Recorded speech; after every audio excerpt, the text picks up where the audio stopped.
the psyche. This cruelty does not arise from indifference, but from an excess of emotional entanglement that never found a healthy resolution. Jung taught us that the mother in the psyche of the son is not just a person but an archetype. She represents the primal source, the sense of security, but also dependence. When a son attacks his mother, he is not only fighting a single person, but the entire spectrum of his earliest emotional experiences. He is fighting the memory of his own helplessness, his neediness, his original vulnerability. Humiliation becomes the language of an affect that has found no other form of expression. And imagine, a child who never learned to name his complex feelings toward his mother becomes an adult who can only express those feelings through destruction.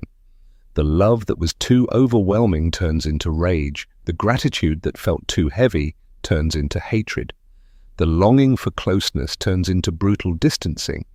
This dynamic becomes particularly evident in moments when the mother shows weakness, when she ages, when she becomes ill, when she needs help. Then the original roles are reversed. The son, who was once the one in need, suddenly finds himself in a position of power. But instead of meeting this change with compassion, he reacts with unconscious revenge for all those years of dependence. Carl Jung recognized that we often attack what most resembles us, or what reminds us of our own weaknesses. The mother who devoted her entire life to her son becomes a mirror of his own neediness. Her love reminds him that he was once completely dependent on her. Her pride in him confronts him with the fact that his identity is partly built on her devotion. Here lies one of the deepest psychological truths. The humiliation of the mother is often a desperate attempt to rid oneself of emotional guilt. The son tries to create distance through cruelty, a distance that seems emotionally unreachable to him. He believes he can only be truly autonomous if he devalues the source of his original dependence. But this never works. Every attack on the mother is simultaneously an attack on a part of himself. Every humiliation he inflicts on her also humiliates the child within him who once loved this woman unconditionally. This cruelty becomes a vicious cycle in which the son falls deeper into his own emotional wounds. Freud would say that repression is at work here. The son represses the positive feelings toward his mother because they feel too threatening. They threaten his self-image as an independent, strong man. And so what is repressed returns in the form of aggression. The love that is not allowed to exist becomes a drive for destruction. Let us look more closely. When a son humiliates his mother, he often speaks the language of projection. He projects his own weaknesses, fears, and unfulfilled desires onto her. The mother becomes the scapegoat for all his own shortcomings. She is accused of being too clingy, while he himself has not learned to set healthy boundaries. She is portrayed as manipulative, while he cannot honestly express his emotional needs. These projections are often so intense that the son no longer perceives the mother's reality. He sees only the distorted image that reflects his own unconscious conflicts. The living, complex woman disappears behind the shadow of his own inner battles. Jung also taught us that the shadow contains everything we reject in ourselves. When a son systematically humiliates his mother, he is often fighting traits in her that he also carries within himself but cannot accept.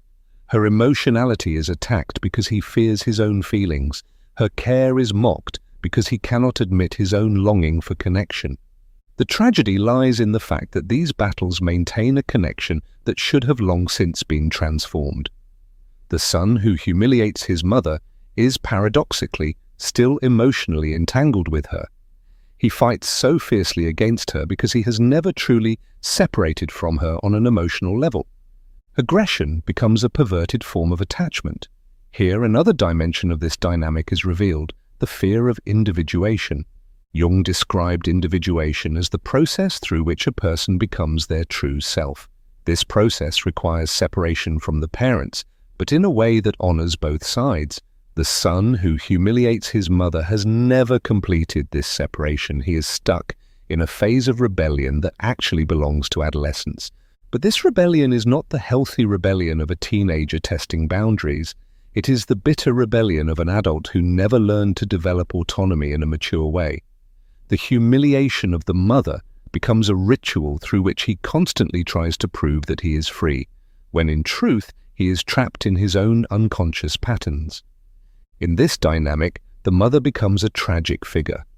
She has often dedicated her entire life to raising and caring for her son, only to experience her devotion being met with contempt.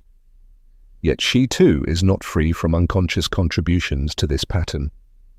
Sometimes she struggles to let her son go.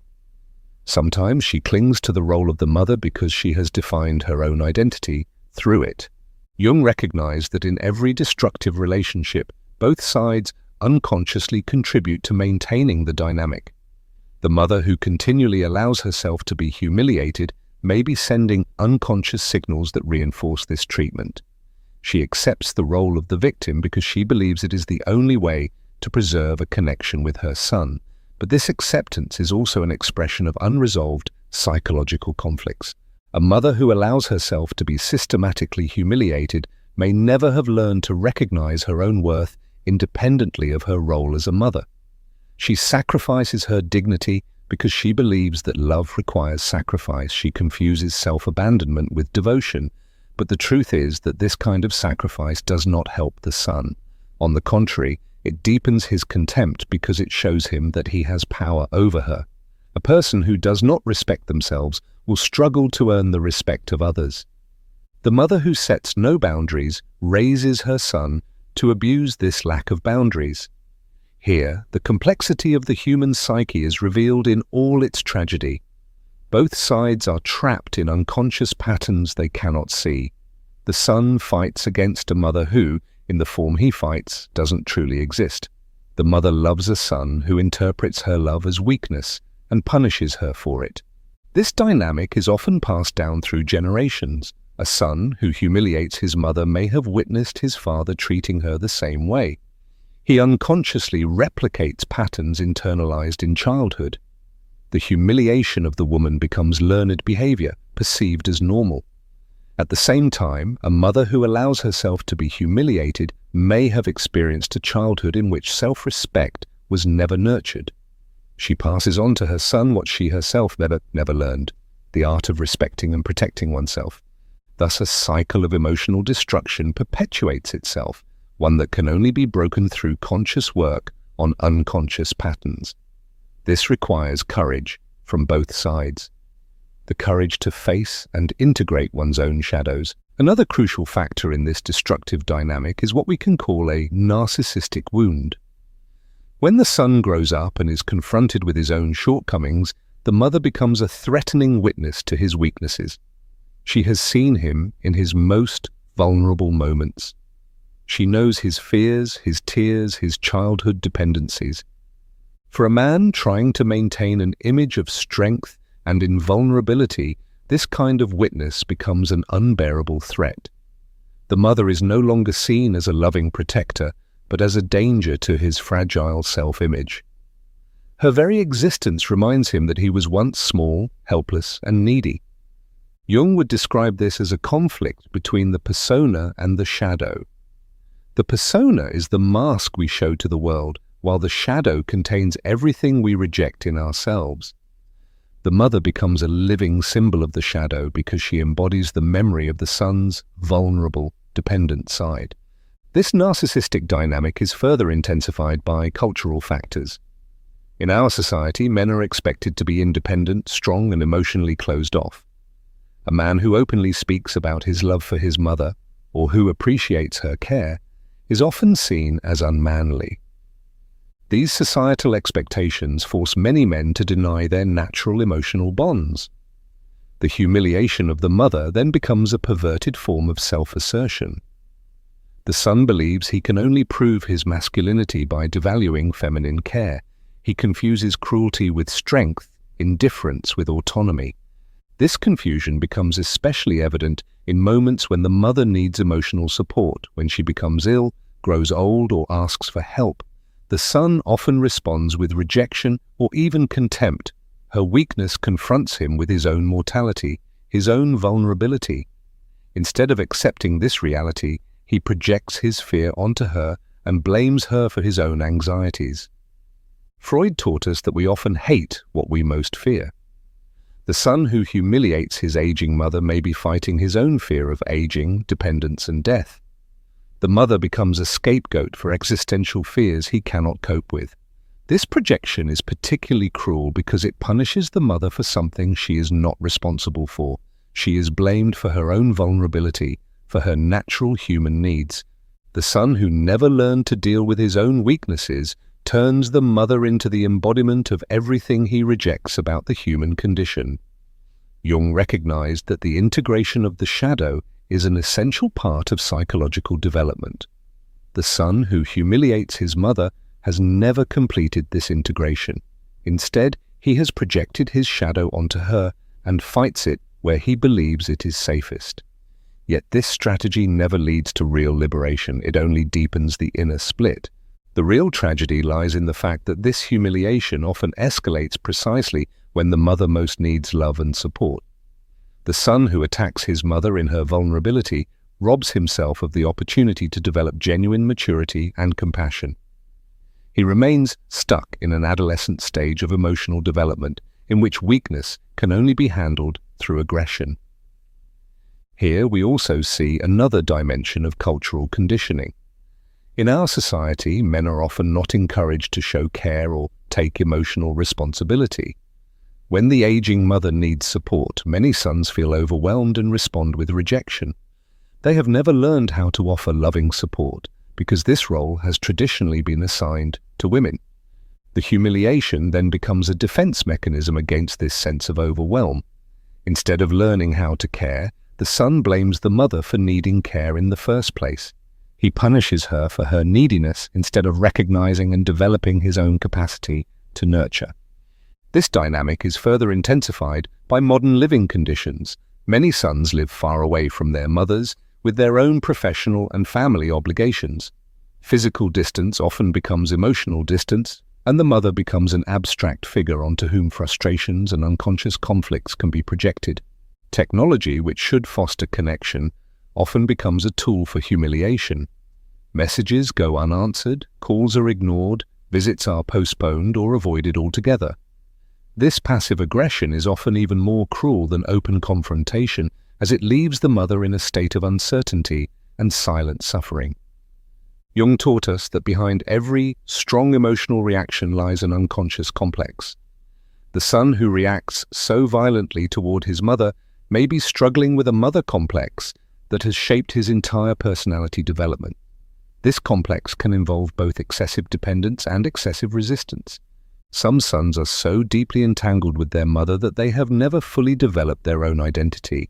They still exist in a symbiotic relationship that threatens their autonomy. Humiliation then becomes a desperate attempt to free themselves from this psychological entanglement, but instead of healthy separation, they choose the path of destruction. Other sons, by contrast, have developed an excessive aversion to anything maternal.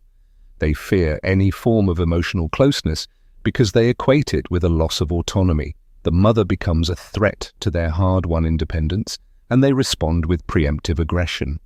Both extremes show that the relationship with the mother never found a healthy balance. The son never learned how to be both connected and autonomous at the same time. He swings between total enmeshment and total rejection, never finding the middle path of mature love. The mother in this dynamic is often a tragic figure, caught between her own emotional neediness and the desire for connection with her son. She may have built her entire identity around the role of being a mother and cannot let go without feeling as though she is losing her entire reason for existence. At the same time, she often unconsciously contributes to the continuation of the destructive pattern. Her inability to set boundaries, her willingness to endure humiliation, sends the son the message that his cruelty is acceptable. She becomes codependent in a system that harms both sides. Jung recognized that true healing is only possible through the integration of the shadow and the awareness of unconscious patterns. For the son, this means facing his own weaknesses and fears instead of projecting them onto his mother. He must learn that true strength lies not in humiliating others, but in the ability to deal with his own vulnerabilities. For the mother, it means developing her identity beyond the role of the mother and learning to respect and protect herself. She must understand that true love sometimes means setting clear boundaries and refusing to tolerate destructive behavior. The bitter truth is that healing is often only possible when both sides are willing to face the painful truths about themselves. The son must accept that his cruelty is a sign of his own inner weakness. The mother must acknowledge that her self-sacrificing tendencies may be standing in the way of true love. This realization is painful, but it is the first step toward liberation. If both are willing to see through their unconscious patterns, a new form of relationship can emerge, one based on mutual respect and genuine autonomy, rather than entanglement and projection. Carl Jung taught us that the greatest treasures often lie hidden in the darkest corners of our psyche. The destructive dynamic between mother and son also contains the potential for deep healing and transformation. If the son learns to integrate his shadow, he can become a man who is both strong and compassionate. If the mother learns to honor herself, she can become a woman who loves without sacrificing herself. The humiliation that now seems like an insurmountable chasm between them can become the starting point for conscious and mature love. But this requires courage, honesty, and the willingness to explore one's deepest fears and desires. In the end, the question is not why a son humiliates his mother, but how both can find their way out of the shadow. The answer lies not in blame or justification, but in the courageous willingness to recognize and transform one's unconscious patterns. If you see yourself in these words, whether as a mother or as a son, know that change is possible. The first step is always awareness. The awareness that behind every act of cruelty lies a wounded soul seeking healing. Jung once said, "Everything that irritates us about others can lead us to an understanding of ourselves." The irritating, painful aspects of our most important relationships are often the gateways to our deepest growth. The mother relationship, with all its shadows and complexities, remains one of the most powerful arenas for psychological transformation. It reflects not only personal dramas but also the great themes of human existence: love and hate, dependence and autonomy, life and death. If you feel that these words touch a truth within you, share your thoughts in the comments. Tell us about your own experiences with these complex family dynamics. And don't forget to subscribe to this channel for more in-depth analyses of the human psyche, because only by understanding our darkest impulses can we find our brightest light.